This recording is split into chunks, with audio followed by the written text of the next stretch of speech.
I thought my father hated me, until I found the letters he never sent. For 17 years, my father treated me like a stranger. Then he died, and I found the letters he never sent. Hey, everyone, before we get into the video, don't forget to subscribe and smash that like button if you want more stories just like this. Thanks for the support. My name is Jordan Cole, and I am 17 years old. For as long as I can remember, my father, Mr. David Cole, has been a stranger in our own home. He was a man of few words, his face often set in a stern, unreadable mask. His love, if it existed, was a language I never learned to speak. He was cold, distant, and strict, a shadow that loomed over our household, a constant reminder of unspoken expectations and unmet affection. I remember the birthdays where his presence was a formality, a quick pat on the back, and a gift bought with the efficiency of a businessman closing a deal. I remember the school plays and sports events where he would sit in the back, his arms crossed, observing me not with pride, but with a critical eye, as if I were a project that was perpetually failing to meet its specifications. I remember the nights when I would hear him come home late, the heavy thud of his footsteps on the stairs, the creak of his bedroom door, and the silence that followed, a silence so profound it felt like a physical barrier between us. He never said, "I love you." He never asked about my day. He never offered a comforting word when I stumbled or failed. To him, I was a responsibility, a duty, a legacy he was determined to shape according to his own rigid blueprint. I, in turn, learned to exist in his orbit, to be quiet, to excel, to never show weakness, for weakness was the only thing that ever seemed to elicit a reaction from him, and that reaction was always disapproval. The day he died was as sudden and final as his silence. A heart attack, they said. One moment he was there, a formidable, unyielding presence, and the next he was gone, leaving behind a vacuum of unspoken words and a house that felt emptier than ever. The funeral was a blur of black suits and somber faces. People spoke of his success, his integrity, his strength. No one spoke of the man I knew, the man who had never held my hand or told me I made him proud. The days that followed were a strange mix of grief and a peculiar, hollow freedom. The house was quiet, too quiet. The stern gaze that had watched my every move was gone. I was left to navigate the debris of a life I had never truly known. My mother, devastated, handed me a key. "His study," she said, her voice thick with tears. "You should go through it. There are things you should see." I hesitated. The study was his domain, a place I had been forbidden to enter without permission. It was a sanctum of his work, his books, his private world. The thought of invading that space felt like a betrayal, even in death. But curiosity, a feeling I had long suppressed under his watchful eye, began to stir. What was in there? What secrets did the man I thought I knew hold? Taking a breath, I turned the key in the lock. The door creaked open, releasing the familiar scent of old paper, leather, and the faint, sharp aroma of his pipe tobacco. Sunlight streamed through the window, illuminating the dust motes dancing in the air. The room was exactly as I remembered it. Floor-to-ceiling bookshelves, a large mahogany desk, a high-backed leather chair. It was a museum to a man I never understood. My eyes were drawn to the desk. It was cluttered with papers, pens, and a half-empty glass of water. And there, tucked away in a small, leather-bound box, were dozens of letters. My heart skipped a beat. Letters to whom? My mother? A business associate? I reached out, my fingers trembling slightly, and opened the box. The first letter I pulled out was addressed to me. To my son, Jordan. The handwriting was familiar, bold and precise, yet there was a hesitation in the strokes I had never noticed before. I unfolded the paper, my breath catching in my throat. It was dated the day I was born. Asterisk, I am terrified. The doctor just told me it's a boy, a son. All my life, I swore I would be different. My own father left when I was just a boy. I swore I would never do that to my child. But looking at you, so small and perfect, I feel a fear so deep it paralyzes me. What if I become him? What if I fail you? What if I am not the father you deserve? I don't know how to be a father. I only know how to be a son who was abandoned. I hope one day you can forgive me for the distance you will feel. It's not you. It's me. It's a fear I can't shake. Asterisk, I stared at the words, the paper trembling in my hands. This couldn't be real. This man, this stranger, this cold, distant figure had been terrified. He had been afraid of becoming his own father. The world I thought I knew was crumbling around me, and in its place, a new, confusing reality was taking shape. I sank into the leather chair, the letter clutched to my chest, and began to read. The letter from the day I was born was just the beginning. I sat in my father's study for hours, poring over the contents of that leather box. Each page a revelation, each word a piece of a puzzle I had spent my entire life trying to solve. The letters were dated at various intervals throughout my life. My first birthday, my first day of school, my 10th birthday, my high school graduation. They were all addressed to me, and none of them had ever been sent. To my son, Jordan, on your first birthday, asterisk, I watched you blow out the candle today. You look so happy, so full of life. I wanted to pick you up, to hold you close, to tell you how much you mean to me. But my hands felt heavy, my throat tight. I bought you the best toy, the one every child wants, but when I handed it to you, I couldn't even manage a smile. I saw the confusion in your eyes, the way you looked to your mother for comfort. I am so sorry, son. I am trying. I swear I am. But the ghost of my own father is always there, whispering that I will fail you, that I will leave you, just like he left me. I hope you know, even if I can't show it, that I love you more than anything in this world. I'm just so scared. Asterisk to my son, Jordan, on your first day of school. Asterisk, you looked so brave today, walking into that big building all by yourself. I followed you at a distance, watching as you found your classroom, as you waved goodbye to your mother. A part of me wanted to run to you, to take your hand, to tell you not to be afraid. But I stayed back, a coward hiding in the shadows. I was afraid you would be embarrassed by me, by my stiffness, by my inability to connect. I was afraid I would say the wrong thing, do the wrong thing. So I watched. I watched you make friends. I watched you laugh. I watched you grow. And I felt a pride so immense it ached. I am so proud of you, Jordan. I am so sorry I couldn't tell you. Asterisk to my son, Jordan, on your 10th birthday, asterisk today, you got your first bicycle. You rode it around the yard for hours, your laughter filling the air. I wanted to join you, to teach you how to ride, to share in your joy. But I stood at the window, a stranger in my own home, watching a stranger's child. I don't know how to play. I don't know how to be fun. I don't know how to be a dad. I was so afraid of being the father who wasn't there that I became the father who was always there, but never really present.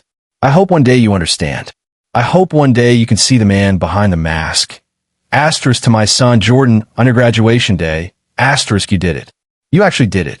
I watched you walk across that stage, your head held high, your diploma in your hand. I wanted to stand up, to cheer, to tell the world that you were my son, that I am so incredibly proud of you. But I sat there, my hands clenched in my lap, my heart swelling with a love I couldn't express. I was so afraid that if I showed you how much I cared, I would somehow ruin it, that I would somehow disappoint you. I am so sorry, Jordan. I am so sorry I couldn't be the father you deserved. I hope you know, in your heart, how much I love you. I hope you can forgive me. Asterisk, each letter was a confession, a glimpse into the soul of a man tormented by his past.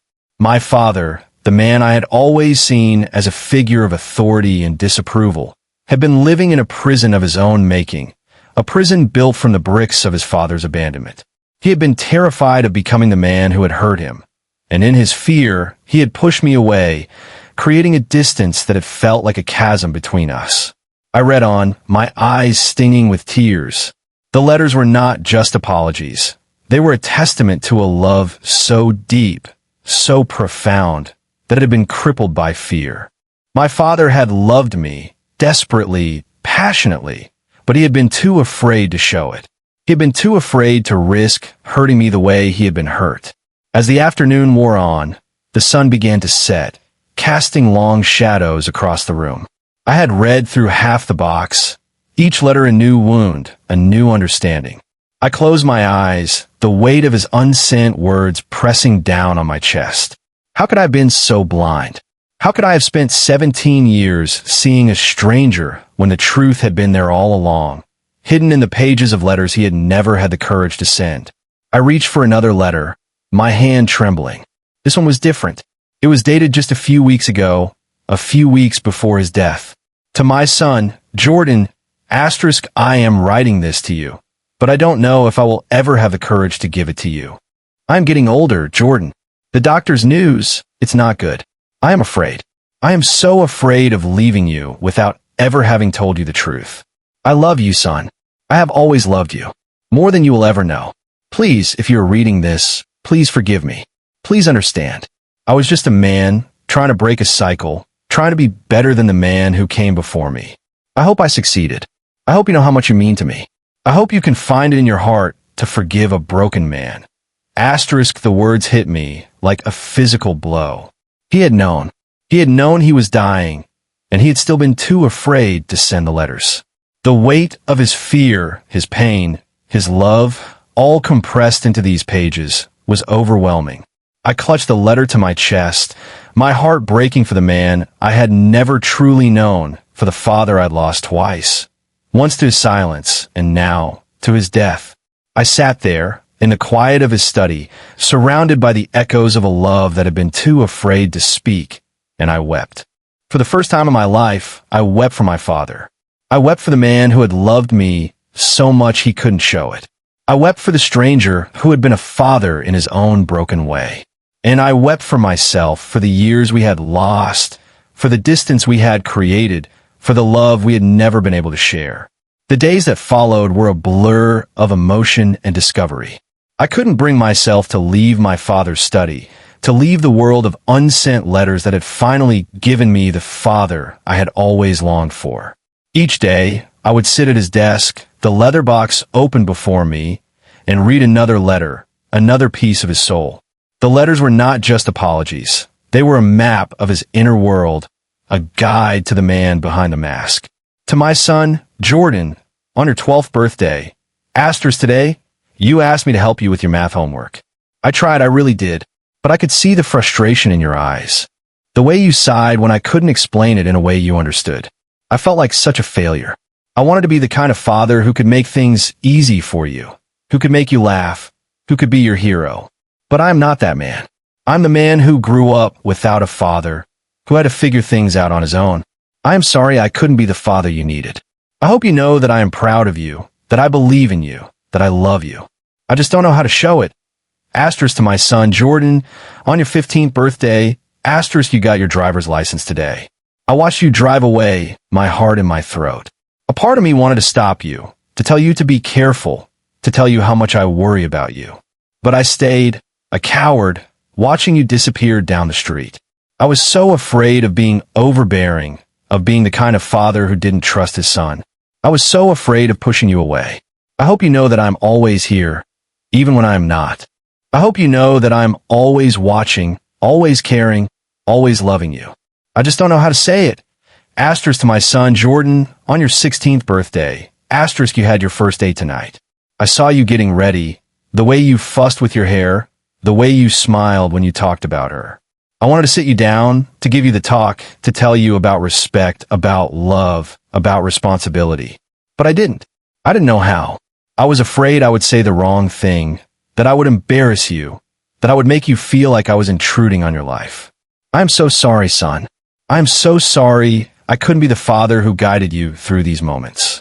I hope you have someone, anyone, who can give you the advice I couldn't. I hope you know that I am proud of the man you are becoming. I hope you know that I love you. Asterisk, each letter was a window into a father's heart. A heart that had been broken by his own past and had spent years trying to heal, trying to love, trying to be better. I began to see my father not as a cold, distant figure, but as a man in pain, a man struggling to break free from the chains of his father's abandonment. I began to understand the weight he had carried, the fear that had paralyzed him, the love that had been too big for him to express. As I read, I started to notice patterns, recurring themes that painted a clearer picture of his inner turmoil. He was terrified of becoming his father. He was afraid of abandonment. He was afraid of failure. He was afraid of hurting me. He loved me more than anything. He was proud of me. He was sorry. The letters were not just a collection of apologies. They were a legacy. A legacy of love, of pain, of fear, of hope. They were a father's last gift to his son, a gift of understanding, of forgiveness, of closure. I realized that my father had left me something far more valuable than any inheritance or business deal. He had left me his heart, laid bare on the pages of those unsent letters. I started to keep a journal, writing down my thoughts, my feelings, my reactions to each letter. I wrote about the man I had thought he was, and the man I was discovering. I wrote about the pain of our distance and the hope of our newfound connection.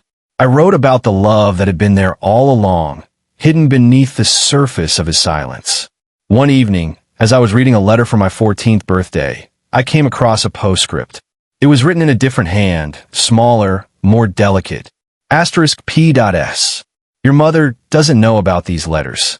Please don't tell her. She would be hurt, and I couldn't bear that. This is between you and me, son. Our secret. I love you. My breath caught in my throat. My mother didn't know. All these years, she had been living with a stranger just like me. All these years, she had been carrying the weight of his silence, just like me. The thought of her pain, of her confusion, of her own unanswered questions was overwhelming. I had been so focused on my own journey of discovery, on my own healing, that I had forgotten about her. I closed the letter, a new sense of purpose stirring within me. I had talked to my mother. I had to share with her the secret my father had kept, the love he had hidden, the man he had been. I had to give her the gift he had left for both of us. I stood up, the leather box in my hands, and walked out of the study. The house was quiet, the silence now filled with the echoes of unsent words and newfound understanding. I made my way to the kitchen, where my mother was sitting at the table, staring at a photograph of my father. "Mom," I said, my voice soft. She looked up, her eyes red-rimmed from crying. "Jordan, what is it?" I took a deep breath, the leather box clutched to my chest. "Can we talk? There's something I need to show you." My mother looked at me with a mixture of curiosity and concern as I sat down across from her at the kitchen table. The leather box was open in front of me, the letters spilling out, a testament to a love that had been hidden for so long. "Jordan, what is this?" she asked, her voice trembling. I took a deep breath, the weight of the truth hanging in the air. "Mom, these are letters. Letters my dad wrote to me. But he never sent them." Her eyes widened in shock. "Letters? To you? Why wouldn't he send them?" I hesitated, unsure of how to put into words the complex emotions that had been swirling inside me. He was afraid, Mom. He was terrified of becoming the father who abandoned him. He was afraid of hurting me, of failing me, of leaving me. He loved me so much, but he was too afraid to show it. She stared at me, her face a mask of confusion and pain. But he was so cold, so distant. I thought he didn't care. I shook my head, a tear slipping down my cheek. "He did care, Mom. More than you know. He just didn't know how to show it. He was a man in pain, a man struggling to break free from the chains of his own past. These letters, they're his heart. They're his soul. They're everything he couldn't say." I handed her the letter from the day I was born, the one that had started it all. She took it, her hands shaking, and began to read. As she read, her eyes filled with tears, her lips trembling. She read on, her breath catching in her throat, her hands clutching the paper as if it were a lifeline. When she finished, she looked up at me, her face etched with a pain so deep it mirrored my own. "Oh, David," she whispered, her voice breaking. "Why didn't you tell us?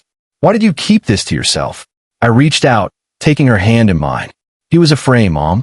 He was afraid of hurting us, of disappointing us. He thought he was protecting us in his own way. But he was just hurting himself and us by keeping it all inside." She nodded, a single tear rolling down her cheek. "I should have known. I should have seen it. All those years, the distance, the silence. I thought it was me. I thought I had failed him." I shook my head, squeezing her hand. "No, Mom, it wasn't you. It was him. It was his past. It was his fear. He loved you too. I know he did. These letters, they're proof of that. He just couldn't show it. She looked back at the letters, her eyes scanning the pages, her heart breaking for the man she had loved, for the father I had lost. He was such a proud man, she said, her voice thick with emotion. So strong, so capable. I never imagined he was so fragile. I smiled, a sad, understanding smile. We all have our fragilities, Mom. Even the strongest of us. Dad was just better at hiding his. She looked at me, her eyes filled with a newfound understanding, a newfound compassion. Thank you, Jordan. Thank you for showing me this. Thank you for giving me the chance to know the man I loved, the father you lost. I nodded, a sense of peace settling over me. For the first time since his death, I felt a connection to my mother, a connection that had been strained by our shared distance from my father. We were no longer two strangers in a house, but two people united by a love that had been hidden, a pain that had been shared, a truth that had finally been unveiled. We sat there for a long time, in silence, each of us lost in our own thoughts, our own emotions. The letters lay between us, a bridge between the past and the present, between the man we thought we knew and the man we were finally getting to understand. The weight of his unsent words had been lifted, replaced by a sense of peace, a sense of closure. As the night wore on, I realized that my father's legacy was not just the letters, but the understanding, the compassion, the love that they had sparked in us. He had left us a gift far more valuable than any material possession. He had left us the truth. I looked at my mother, her face illuminated by the soft light of the kitchen, and I saw a glimmer of the woman she had been before my father's death, the woman who had loved him, who had stood by him, who had raised me. And I saw a glimmer of the woman she was becoming, a woman who was healing, who was understanding, who was ready to move forward. I knew then that my father's love had not been in vain. It had been hidden, it had been painful, but it had been there waiting for us to find it, to understand it, to embrace it. And in that moment, I knew that we would be okay. We would be okay because we had the truth. We had the letters. We had each other. The weeks that followed were a time of healing and revelation. My mother and I spent hours in my father's study, reading the letters together, sharing our thoughts, our feelings, our pain.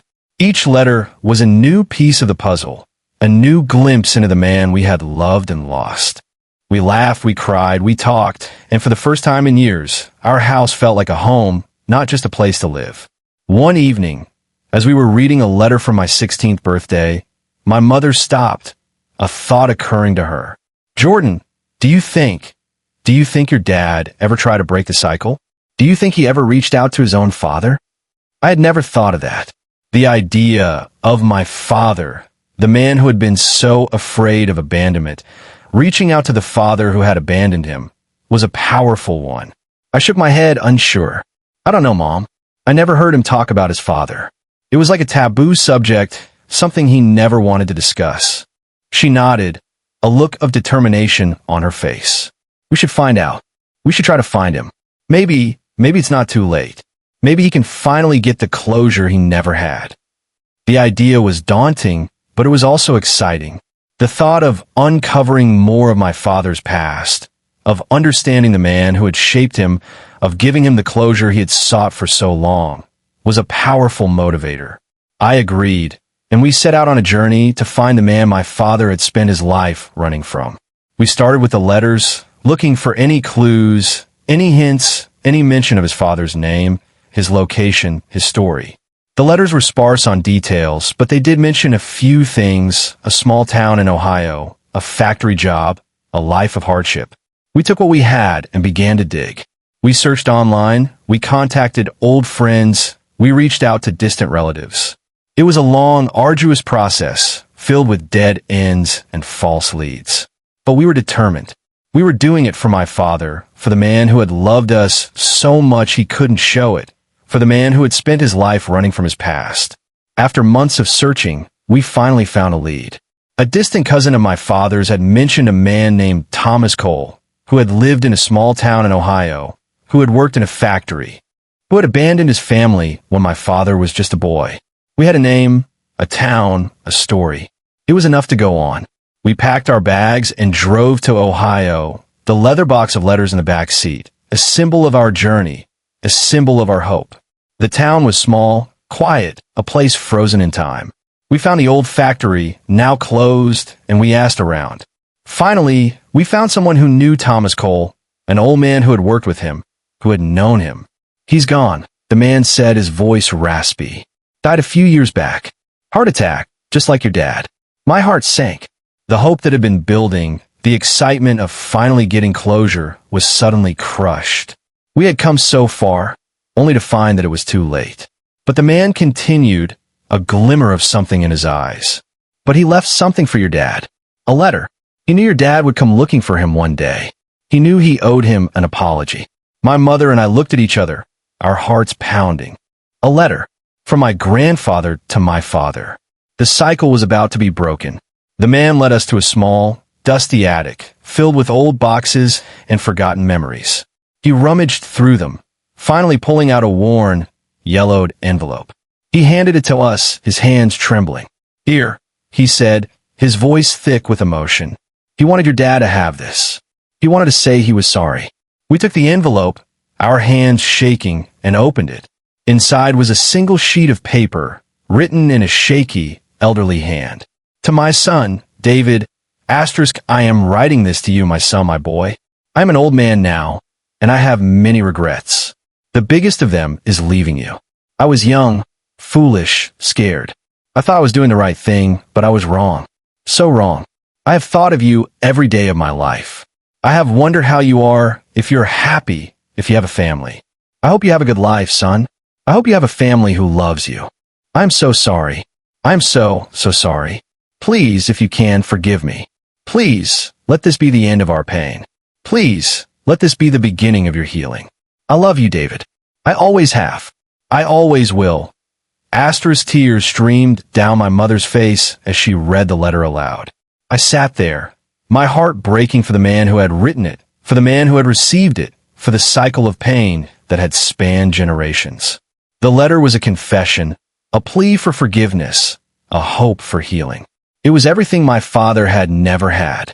We sat in the dusty attic for a long time, the letter clutched in my mother's hands, the weight of the past pressing down on us. We had found what we were looking for, but it was too late.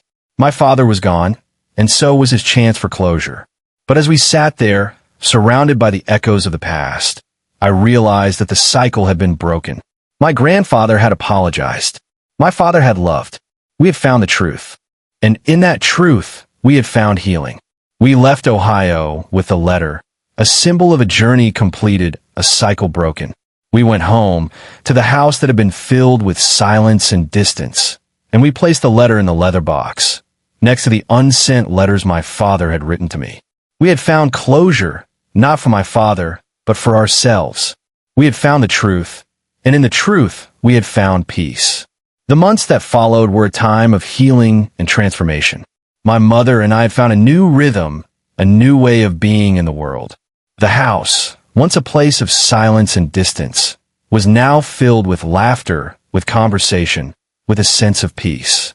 We talked about my father, about his letters, about his past, about our future. We shared our pain, our joy, our hopes, our dreams.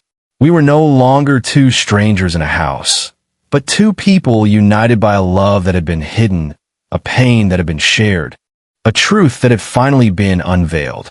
One evening, as we were sitting in the living room, the leather box of letters open on the coffee table, my mother looked at me, a smile on her face.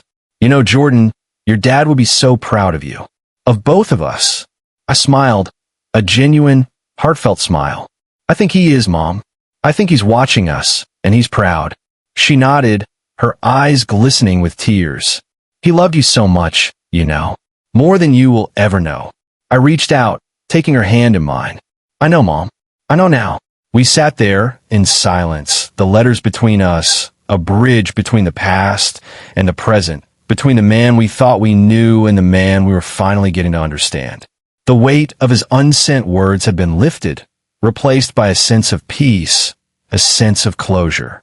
As the night wore on, I realized that my father's legacy was not just the letters, but the love that had been hidden within them, the love that had been waiting for us to find it, to understand it, to embrace it. He had left us a gift far more valuable than any material possession. He had left us the truth. I looked at my mother, her face illuminated by the soft light of the living room, and I saw a glimmer of the woman she had been before my father's death, the woman who had loved him, who had stood by him, who had raised me. And I saw a glimmer of the woman she was becoming, a woman who was healing, who was understanding, who was ready to move forward. I knew then that my father's love had not been in vain. It had been hidden, it had been painful, but it had been there waiting for us to find it, to understand it, to embrace it. And in that moment, I knew that we would be okay. We would be okay because we had the truth. We had the letters. We had each other. The next day, I decided to do something I had never done before. I went to my father's grave, the leather box of letters in my hands. I knelt down, the grass cool beneath my knees, and I placed the box on the ground. "Dad," I said, my voice soft, my heart full. "I found the letters. I read them. I understand. I forgive you. I love you." I sat there for a long time, talking to him, telling him about my life, about my mother, about our healing. I told him about the cycle that had been broken, about the truth that had been unveiled. I told him that we were okay, that we were healing, that we were moving forward. As I sat there, the sun setting behind me, casting a golden glow over the cemetery, I felt a sense of peace, a sense of closure. I felt my father's presence, not as a cold, distant figure, but as a warm, loving presence surrounding me, embracing me, telling me that it was okay, that he was proud, that he loved me. I stood up, the leather box in my hands, and I walked away, the weight of the past lifting from my shoulders, the light of the future shining ahead. I had found the father I had always longed for, not in the man who had been cold and distant, but in the letters he had never sent, in the love he had hidden, in the truth he had finally revealed. And as I walked away, I knew that my father's love would live on, not in the silence, but in the words, in the understanding, in the healing. It would live on in me, in my mother, in our future. It would live on, a legacy of love, of pain, of hope, of healing. It would live on forever.